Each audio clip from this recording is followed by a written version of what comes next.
Has one of your cleaning techs or supervisors said the wrong thing to a customer? Maybe, they don't give me enough time. Or, they don't give me decent equipment to work with. Or how about, that's not in the specs. Or, that's not my job.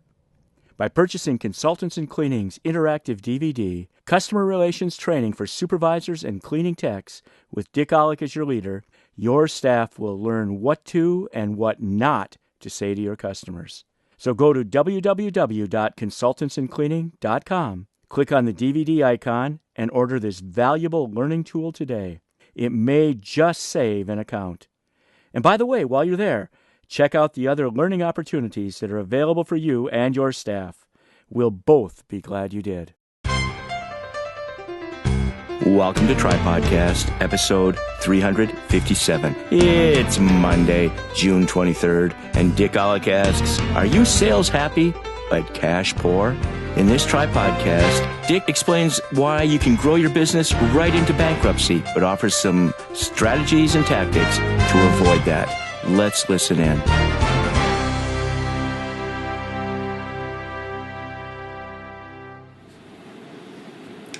Welcome to our podcast. Let me ask you a question this morning. Are you sales happy and cash poor? That's a heck of a question to ask, isn't it? Are your sales happy and cash poor?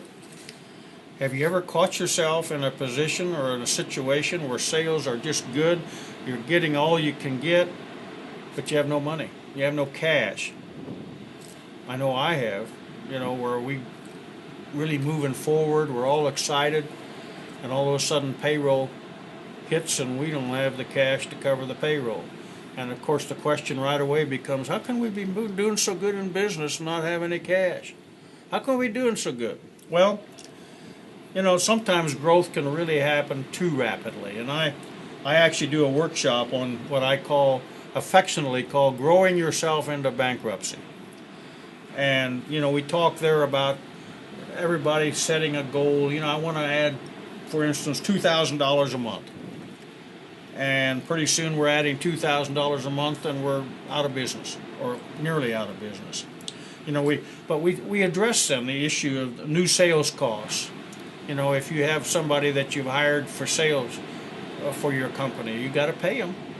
And usually, and as I recommend, and most people do, you pay them a pretty sizable commission, and you pay it up front so that they can get out and get some more business for you.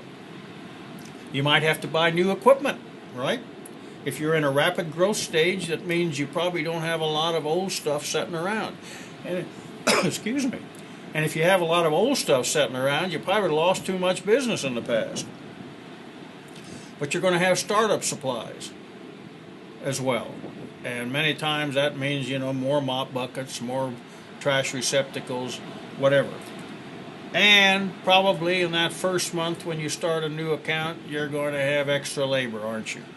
Because one of the reasons you probably got the job is because it wasn't being done properly by the previous company. It isn't always on price.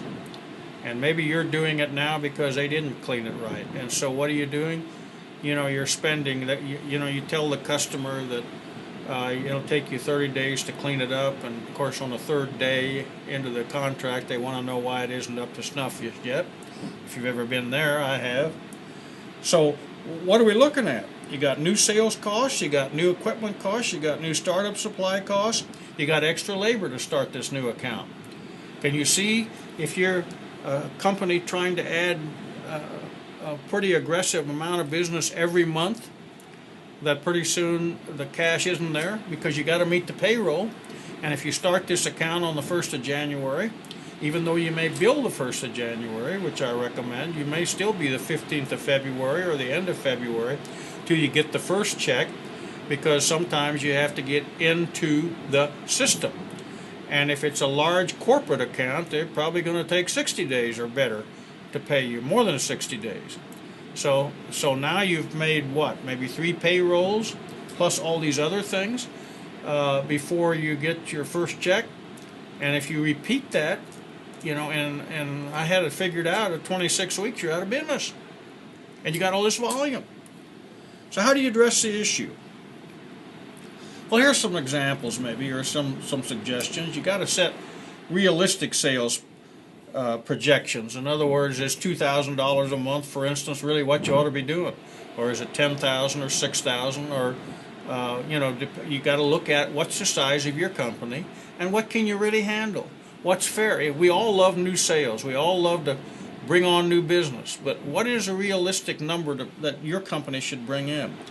And then probably just as important is determine what are the most profitable accounts that you can bring on. And then you pay commissions you pay commission based on those accounts. In other words, if you have profitable accounts that you're soliciting, you can pay more commission to the sales rep. And because you'll have more money to pay them, you'll have more money to do the things that we talked about earlier. So you set up the types of accounts that you want, and you have a sliding commission scale. In other words, for those you would have a commission scale that pays more. If there's something that isn't profitable, you say we're not going to pay much on that. Maybe nothing. Are you watching your receivables? Stay on top of collections. Your receivables at the end of the month should be no more than about 80% of what you billed that month. For instance, if you billed $10,000 this month, your billing at the end of the month, your receivables at the end of the month should be no more than $8,000 or maybe $8,500. I mean, let's say you were just a startup company and you billed $10,000 the 1st of January. At the end of January, you shouldn't have more than $8,000 on the books. And that's kind of the standard in the industry. But even if they get past that, and if you're going into a rapid growth mode, you have to get that money in and get it in rapidly. So, if you're going to grow,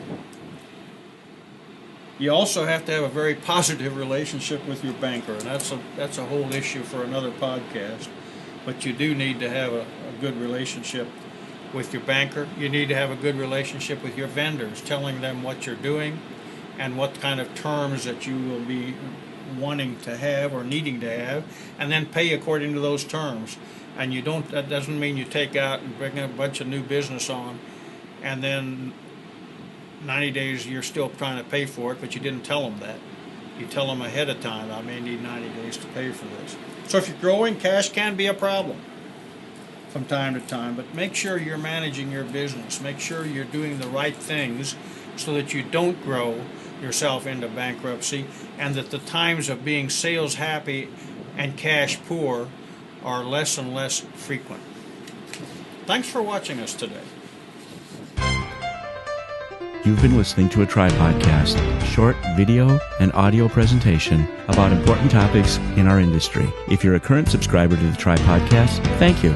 We appreciate it. If you're not yet a subscriber, please check it out. It's free and it's easy. Come to www.tripodcast.com, enter your email address on the right-hand column, and click subscribe. We'll send you out a new Tripodcast every Monday morning.